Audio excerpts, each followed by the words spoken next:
저는 막 펜이 이렇게 덜덜 딸려요. 눈이 즐겁게 변화를 줄 수 있겠죠. 무조건 벡터 레이어에서만 가능한 기능이라는 거. 왼쪽으로 갈수록 어두운 컬러의 명도를 조절할 수 있어요. 안녕하세요 여러분, 낙디입니다. 오늘은 조금 특별히 저의 작업 과정을 하나부터 10까지 함께 뜯어보려고 해요. 질문함에 항상 낙디님 작업 풀 영상 찍어주시면 안 될까요? 그림 강좌 찍어주시면 안 될까요? 브러쉬 뭐 쓰세요? 낙디님 선화 어떻게 하세요? 낙디님 명암 어떻게 자 그림을 하나도 모르겠어요. 영상 찍어주시면 등등 여러 질문이 많았는데 이번에 제가 무려 클립 스튜디오 제작사인 셀시스의 지원을 받아 초보자를 위한 클립 스튜디오 튜토리얼을 제작하게 되었습니다. 제가 그림을 그릴 때 자주 사용하는 툴이나 컬러 톤, 보정 등을 설명해 드릴 테니 가벼운 마음으로 함께 봐주시길 바랍니다. 그럼 출발해볼까요? 제가 사용하는 프로그램은 아이패드 버전이에요. 컴퓨터 버전과는 차이가 있을 수 있습니다. 가장 처음 해야 할 일은 캔버스를 만드는 일이겠죠? 파일, 신규에 들어가면 찾을 수 있습니다. 가벼운 그림에서 캔버스 사이즈는 주로 가로 기준 1000에서 2000 사이로 많이 사용합니다. 본격적인 그림을 그릴 때는 한 2, 3000 정도? 해상도는 대부분 300dpi로 설정해요. 반대로 저장하고 싶다 할 때는 정직하게 파일에 들어가서 저장 혹은 다른 이름으로 저장 버튼을 눌러 할 수 있습니다. 사진 파일로 내보내고 싶다 한다면 화상을 통합하여 내보내기 기능을 사용할 수 있는데요. 클튜에서는 다양한 확장자를 지원하고 있으니까 원하는 확장자를 클릭해서 내보내시면 됩니다. 대부분 손상이 적은 PNG 파일로 가공을 해요. PNG를 클릭하면 이름을 설정할 수 있고 한 번 더 확장자를 변경할 수 있는 버튼 역시 있습니다. OK를 누르면 출력될 이미지에 대한 설정값을 조정할 수 있어요. 만약 내가 굿즈를 뽑는다거나 그림을 납품할 일이 있을 때에는 이 기능을 쓰는 게 좋겠죠? 그게 아니라 나는 그냥 이 그림 그대로 저장만 할 수 있으면 돼 한다면 빠른 공유 기능을 사용하시면 됩니다. 파일, 빠른 공유를 클릭하면 바로 갤러리에 저장 혹은 SNS를 통해 공유할 수 있는 저장 창이 나와요. 간단하죠? 자, 여기까지가 저장에 대한 설명이었습니다. 제 영상 가장 처음에 엄청 빠른 속도로 스피드 페인팅 영상이 지나갔는데 그건 여기 아래 제가 타임랩스 체크를 해뒀기 때문입니다. 지금 제가 하는 모든 행위들을 간편하게 녹화할 수 있다는 것. 그림 유튜버를 준비하는 사람들이라면 사용해봐도 좋을 것 같네요. 자, 캔버스를 만들었어요. 필압이 거의 없는 가벼운 브러쉬로 러프를 그려줍니다. 두상의 구 형태에 신경 쓰며 그려야겠죠? 중간중간 단축키 컨트롤 T 혹은 퀵 액세스의 확대, 축소, 회전 툴을 사용하여 비율을 조정해줍니다. 이때 사이즈만 줄이고 싶다면 종횡비 고정에 체크를 해주면 돼요. 두상 위에 이제 스케치 작업을 해줄 건데요. 흰색 캔버스에 바로 작업하면 눈이 아프니까 가장 아래에 있는 용지 레이어 버튼을 더블 클릭해서 적당히 회색으로 변환해줍니다. 이렇게 하면 딱히 배경색을 깔지 않아도 색 변환을 해줄 수 있어요. 새 레이어 버튼을 클릭하여 선화 레이어를 추가하고 기존의 러프 레이어는 상단의 불투명도 조절을 통해 옅게 만들어줍니다. 그리고 이제 필압이 들어간 얇은 펜으로 스케치를 해줄게요. 사용한 펜은 기본 브러쉬입니다. 리얼 G펜이에요. 간혹 스케치할 때 저는 막 펜이 이렇게 덜덜 딸려요 하고 질문하는 학생들이 있었는데 그때는 브러쉬 도구 설정에 손떨림 보정 수치가 낮진 않은지 확인해주세요. 수치가 높을수록 펜의 떨림이 적어지고 펜이 좀 무거워진답니다. 저 같은 경우는 워낙에 휘리릭 그리는 느낌을 좋아해서 한 수치는 10 내외쯤으로 사용해주고 있어요. 이어서 헤드를 작업해줍니다. 캐주얼한 느낌으로 그릴 거라 데포르메가 조금 들어가 있어요.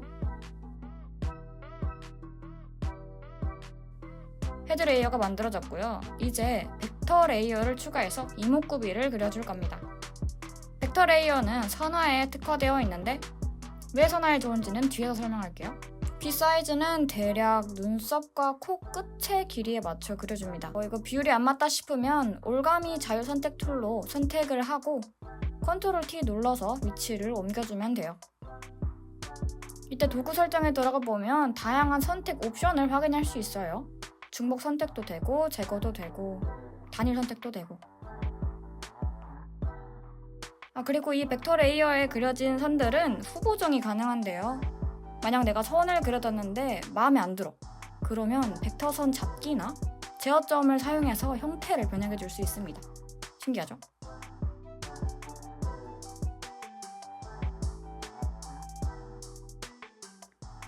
이어서 눈매까지 그려줍니다. 저는 아몬드 모양으로 많이 그려주는 편이에요.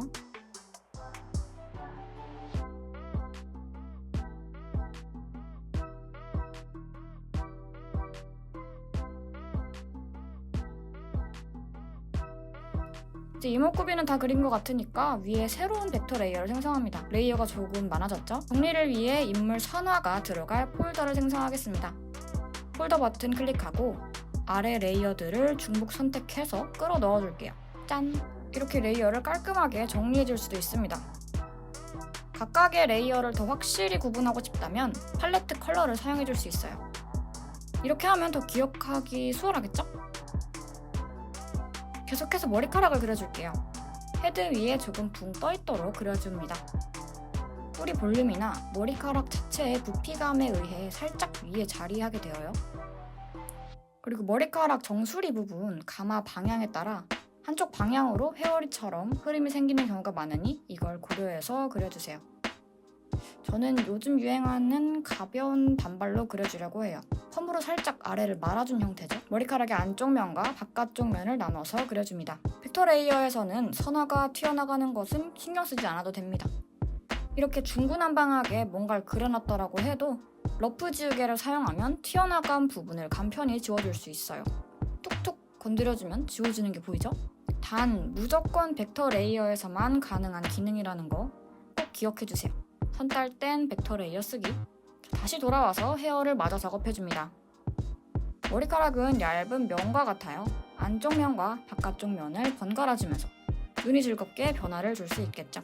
나중에 채색할 때에도 명도차를 줘서 다채로운 그림을 그릴 수 있답니다. 보면 제가 일부러 머리카락을 막 휘게 하고 뒤집고 이러는데 자, 이런 눈에 즐거움을 주기 위해서라는 것, 이러면 제법 있어 보인다는 것 알아가시길 바랍니다.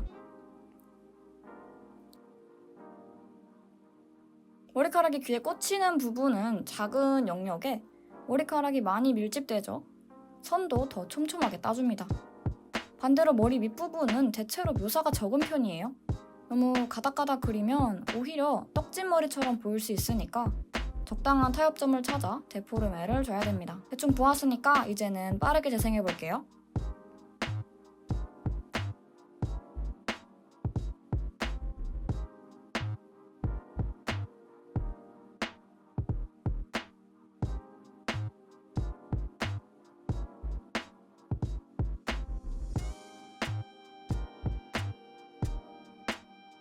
머리카락을 다 그렸으면 아래에 그려뒀던 헤드를 지워서 선화를 마무리합니다.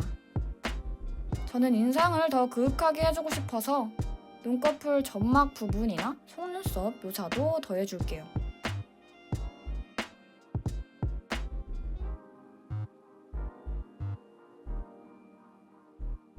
계속해서 다양한 툴들을 사용해 수정을 거듭하고 이제 밑색을 깔아줄 폴더를 생성합니다.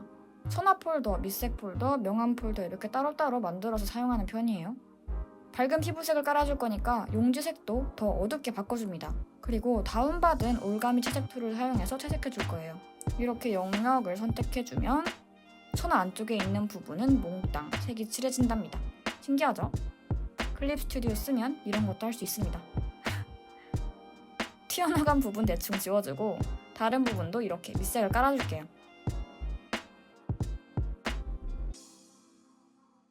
레이어 창을 보면은 위에 불투명도 고정 버튼이 있어요. 이걸 클릭하면 칠해진 영역에만 색을 변경해줄 수 있답니다.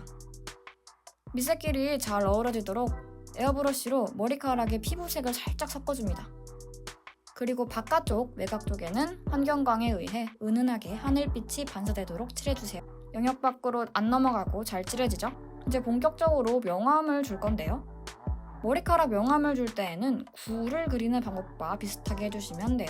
아주 간단하게 설명하자면 가운데가 밝고 양끝이 어두워지게 그려주는 것입니다. 밝은 곳이 가장 볼록한 부분이겠죠? 물론 이건 빛의 방향이라던가 여러 가지 요소에 의해 변하겠지만 정말 간단히 설명하면 이래요. 구의 일부를 크게 똑 떼었다고 생각하며 그려보세요.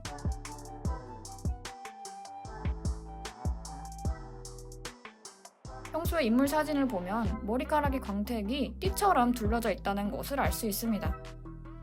짠! 이렇게 명암을 넣을 거예요. 함께 해봅시다. 밑색 레이어와 선화 레이어를 모두 새로운 폴더 안에 다시 넣고 위에 클리핑 마스크를 생성해요. 이렇게 하면 바로 아래 속한 레이어 바깥으로는 색이 칠해지지 않는답니다. 명암과 하이라이팅, 보정 등에 자주 사용하는 기능이에요. 디지털 드로잉은 수작업보다 확실히 이런 기능 면에서 속도나 정확성을 높이기 좋다는 장점이 있는 것 같아요. 게다가 요즘은 수작업 브러쉬를 구현하는 것들도 많아서 점점 디지털 드로잉의 영역이 넓어지고 있다고 생각합니다.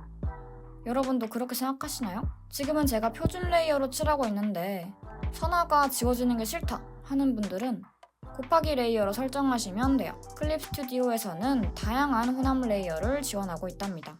곱하기 레이어는 나중에 빛을 넣을 때 다시 한번 언급할게요. 얼굴을 커다란 구라고 생각했을 때 아랫부분에 주로 그림자가 많이 들어가고 머리카락의 흐름에 따라 또 그림자가 새롭게 들어간다는 것을 알 수 있습니다.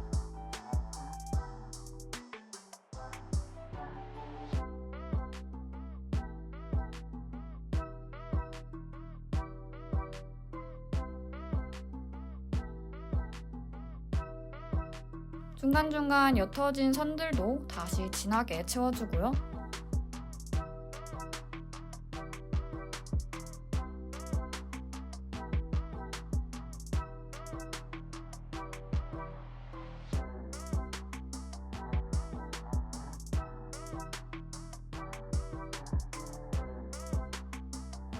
이때 브러쉬 도구 창에서 불투명도를 한 50 정도로 설정해두면 색 섞기 좋아요.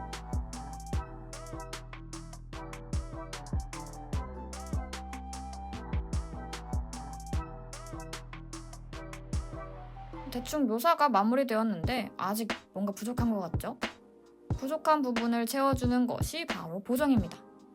레이어 창을 꾹 누르거나 오른쪽 마우스로 클릭하면 신규 색조 보정 레이어라는 버튼이 보여요. 들어가면 여러 가지 보정 기능을 사용할 수 있습니다. 세 가지 기능들을 한번 볼 건데요. 가장 먼저 곡선. 해당하는 명도 값을 조절할 수 있습니다. 오른쪽으로 갈수록 밝은 쪽의 명도를 조정할 수 있고 왼쪽으로 갈수록 어두운 컬러의 명도를 조절할 수 있어요. 이 버튼을 클릭하면 빨간색, 초록색, 파란색 톤의 명도 값도 따로 조정할 수 있답니다. 이건 직접 사용하며 이해하는 것이 더 빠를 것 같아요.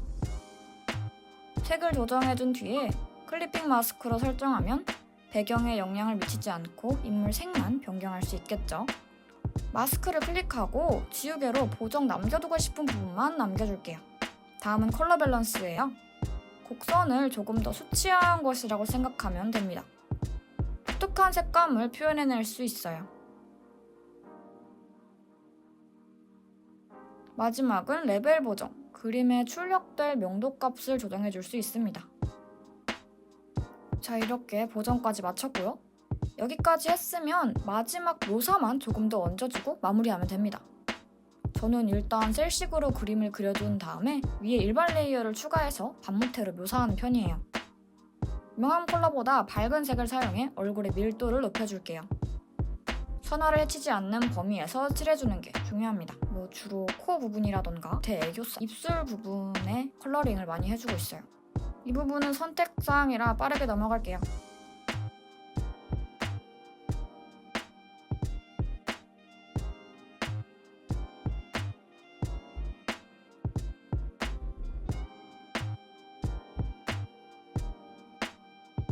지금 제가 색을 뭉개줄 때 사용한 것은 흐리기 툴입니다. 지우개 위에 물방울 모양 클릭하면 돼요.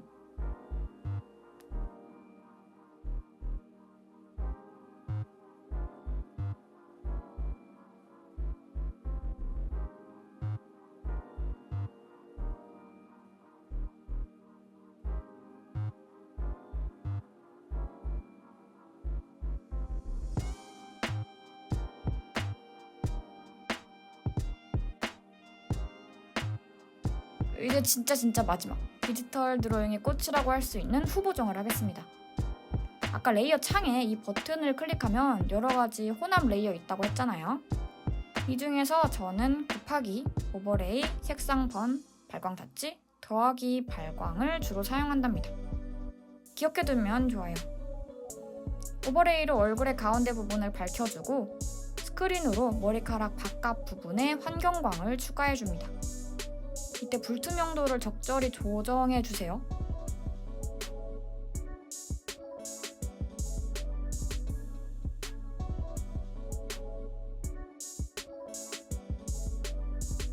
이렇게까지 하면 그림은 완성이에요. 근데 나는 더 강한 빛을 넣고 싶어 한다면 빛 표현 할 수 있습니다.